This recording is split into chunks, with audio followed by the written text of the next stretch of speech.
আজকে আমি রান্না করব বিফ হান্ডি। বিফ হান্ডি রান্না করার জন্য যা যা উপকরণ প্রয়োজন তা সবগুলো আমি গুছিয়ে নিচ্ছি। এখানে গরম মশলা, পেঁয়াজ কুচি, আদা বাটা, রসুন, আস্ত রসুন সব কিছুই আছে। প্রথমে পেঁয়াজ কুচি দিয়ে দিব মাংসের মধ্যে। পেঁয়াজ কুচি দেওয়া হয়ে গেলে তারপর একে একে আমি আদা এবং রসুন একসাথে পেস্ট করে রেখেছিলাম, সেগুলো 3 চামচ দিয়ে দিচ্ছি, টেবিল চামচের 3 চামচ।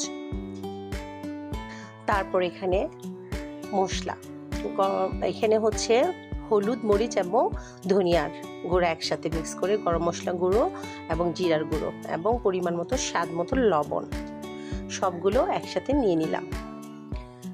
এখানে গরম মশলার মধ্যে আছে এলাচ, তেজপাতা, তারপরে